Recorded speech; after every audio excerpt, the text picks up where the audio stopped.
Como siempre, la fiebre está presente. La fiebre es una de las consultas más frecuentes, telefónicas, en el consultorio, en las guardias. Y muchas veces nos llaman y nos dicen, el chico está con fiebre, ¿qué temperatura tiene? 36,8. Bueno, primero tenemos que saber qué temperatura es fiebre. Los bebitos chiquititos, la temperatura es más alta que la nuestra. Los bebitos chiquititos tienen poca capacidad para eliminar calor por la piel y entonces rápidamente le sube la temperatura. Hasta 37,5 en un bebé chiquitito es normal. Entre 37,5 y 38 es una febrícula. Febrícula quiere decir que está calentito. Por ahí es porque tomó el pecho cuerpo con la mamá, o lo bañaron con agua muy caliente, o estuvo llorando. Si yo lo desabrigo y la temperatura le baja, no era fiebre. Ya por encima de 38 sí es fiebre. Pero muchas veces me preguntan cuáles son las mejores maneras de tomar la temperatura en los chicos. Existen distintos métodos, yo les voy a contar uno por uno. En primer lugar está la cinta térmica. La cinta térmica es un método muy cómodo para llevar en la billetera, en la cartera, pero no es un método muy exacto. La cinta térmica es una cinta con un film que es termosensible y ante los cambios de temperatura cambia de color. Pero si yo ahora me pongo a hacer abdominales y me pongo la cinta térmica, me va a dar que tengo fiebre. ¿Por qué? Porque mi piel va a estar caliente. Es decir, mide la temperatura de la parte más superficial de la piel, que no siempre tiene correlación con la temperatura. Entonces es cómodo, pero no es muy exacto. En segundo lugar tenemos los termómetros digitales. Los termómetros digitales es un método muy seguro, no se puede romper, puede funcionar mal si no tiene pilas, si es de mala calidad, pero no puede romperse ni puede lastimar al chico. Pero no es un método tan exacto. Como les decía, depende de la marca, depende de si tiene batería o no tiene batería. En tercer lugar está el termómetro de mercurio.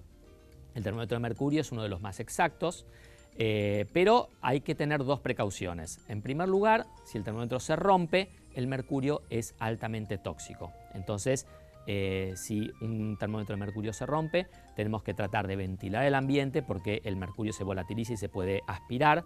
Hay que tratar de no tocarlo. Para juntarlo hay que ponerse guantes, hay que agarrar un papel duro o un plástico, juntar esos pedazos de mercurio sin tocarlos, cerrarlos en una bolsa plástica y de esa manera eliminarlos tratando de tocarlo lo menos posible. ¿Cuándo se rompe un termómetro de mercurio? Bueno, en primer lugar cuando cometemos alguna torpeza y se nos cae, pero en segundo lugar al tomar la temperatura se puede romper al tomar la temperatura rectal. El chico por miedo, por dolor puede cerrar el esfínter rectal y romper el termómetro. Lo que yo recomiendo es no tomar la temperatura rectal.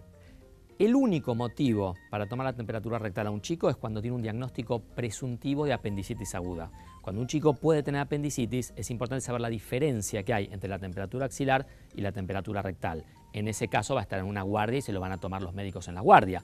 Por lo cual en casa yo no recomiendo tomar la temperatura rectal. Pero también hay que saber que hay un uso correcto del termómetro de mercurio. Si el termómetro de mercurio está para afuera, como podemos ver en esta foto, hay mucha parte del termómetro que está expuesta a el frío y entonces va a marcar menos temperatura de la que el chico tiene.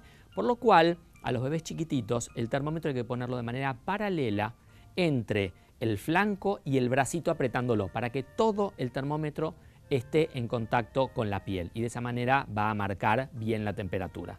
Por último tenemos el termoscopio timpánico. El termoscopio es un aparato que mide la eliminación de calor de las pequeñas venas del tímpano.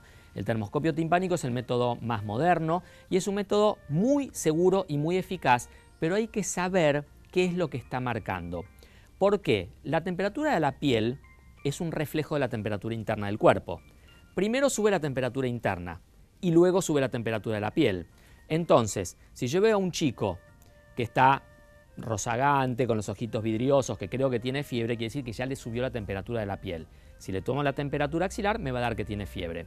Si yo le doy un medicamento, primero baja la temperatura interna, la temperatura central del cuerpo, y la temperatura de la piel sigue alta. Si yo le tomo la temperatura del oído, me va a marcar que la fiebre ya bajó.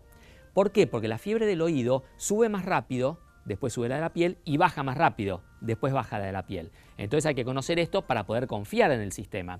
Otra diferencia importante es que la temperatura central es más alta que la temperatura axilar. Entonces, para poder saber cuál es la temperatura normal en tu bebé, es muy importante que cada tanto le tomes la temperatura, si tenés el termoscopio, para hacerte la mano. Todos estos métodos son todos muy buenos e inclusive puedes ir combinándolos. Lo que yo te recomiendo es que trates de usar siempre el mismo porque al pediatra no le va a dar lo mismo que lo llame si un día le digas que tiene 39 del oído, otro día que tiene 38 del termómetro digital, porque no se pueden comparar. Trata de usar el método que te resulte más eficaz y hacete la mano a ese método.